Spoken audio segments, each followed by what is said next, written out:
नमस्कार मित्रांनो, स्वागत आहे तुमचं आपल्या YouTube चॅनलवर। आजचा विषय आहे वादग्रस्त जमिनींचा व्यवहार।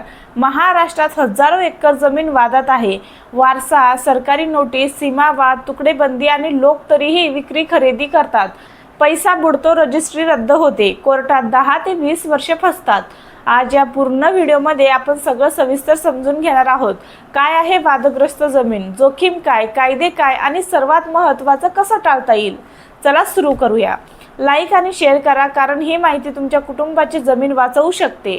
आता दलाल बघा, अरे भाऊ, ही 5 एकर जमीन किती चांगली आहे, रस्त्याला लागूनच आहे, पाणी आहे, रेडीमेड प्लॉटिंग, फक्त 80 लाखात द्या, 24 तासात डील फायनल करूया।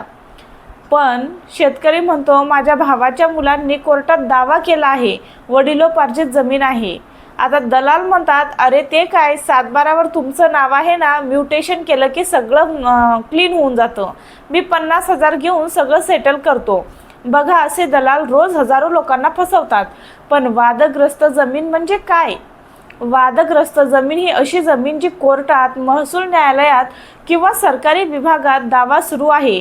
प्रकार पहिला बघा, वारसावाद, भाऊ बहिणींमध्ये जो वाद असतो तो। त्यानंतर दुसरा म्हणजे सरकारी अधिग्रहण, रस्ता, जलसंपदा, औद्योगिक वगैरे। तिसरं सीमा आणि मोजणी वाद। चौथं तुकडेबंदी उल्लंघन, 1947चा कायदा आता काही प्रमाणात रिलॅक्स झाला, पण जुने वाद अजून आहेत। पाचवं म्हणजे ट्रायबल लँड किंवा इनाम, वतन जमीन वगैरे।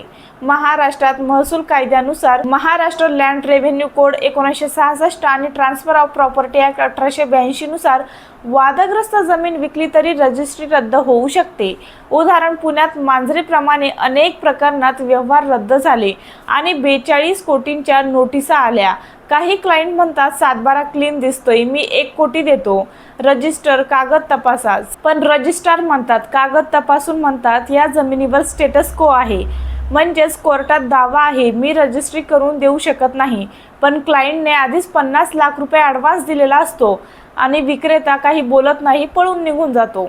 बघा, रजिस्ट्री होत नाही पण ॲडव्हान्स गेला, कोर्टात केस लावली तर 10 वर्षे लागतात, पैसा तर बुडतो आणि जमीनही निघून जाते। म्हणजे जोखीम काय आहेत बघा, रजिस्ट्री रद्द होऊ शकते, स्टेटस को ऑर्डर, जमीन जशी आहे तशीच राहते, विक्री बंद होऊन जाते। त्यानंतर खरेदीदाराला कोर्टात आरोपी बनवले जाते। चौथे म्हणजे महसूल न्यायालयात दावा, वर्षानुवर्ष प्रलंबित असतो। पाचवे म्हणजे बँक लोन मिळत नाही, कारण बँका 7/12 कोर्ट सर्च करतात। कसे चेक करावे, ड्यू डिलिजन्स, 7/12 उतारा, अट उतारा, म्युटेशन वगैरे चेक करा। कोर्टात ऑनलाईन सर्च, बॉम्बे हायकोर्ट किंवा जिल्हा कोर्टनुसार बघा। महसूल कार्यालयात फेरफार नोंद बघा। वकिलाकडून टायटल सर्च खर्च 10 ते 20 हजार रुपये लागू शकतो, पण खूप महत्त्वाचे असते। सरकारी वेबसाईटवर चेक करा, वाद निर्माण झाला की तो 10 ते 15 वर्षे चालतो, त्यामुळे कधीही वादग्रस्त जमीन हाताळू नका। काही क्लायंट सांगत असतात, मी ह्या कारणात फसलो, ह्या प्रकरणात फसलो वगैरे, आता मी काय करू? तर वकील म्हणून मी हेच सांगते की पहिले काम म्हणजे इंटरिम स्टे ऑर्डर घ्या।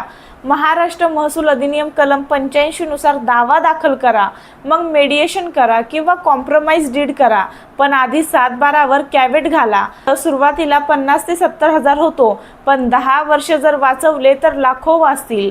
वाद सोडवण्याचे मार्ग बघा, महसूल न्यायालयात दावा, स्वस्त आणि जलद, सिव्हिल कोर्टात सूट फॉर डिक्लेरेशन, त्यानंतर तिसरं म्हणजे हायकोर्टमध्ये रिट पिटिशन, आणि चौथं म्हणजे मेडिएशन, नवीन नियम आहेत त्यानुसार असतं मेडिएशन। पाचवं म्हणजे तुकडेबंदी प्रकरणात आता विनामूल्य रेग्युलरायझेशन, 2025-26 सरकारचा नवा निर्णय आहे। आता या सर्व प्रकरणात सावधानता बघा, कधीही केवळ 7/12 क्लीनवर विश्वास ठेवू नका। दलाल यांच्या फिक्सिंगच्या बोलणे टाळा।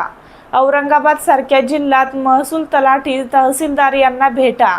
सरकारी अधिग्रहण असल्यास भरपाई पूर्ण कर मुक्त करा। वकिलाशिवाय जमीन व्यवहार करू नका। सावध रहा, कायद्याचे पालन करा, जागरूक रहा। जय हिंद, जय महाराष्ट्र।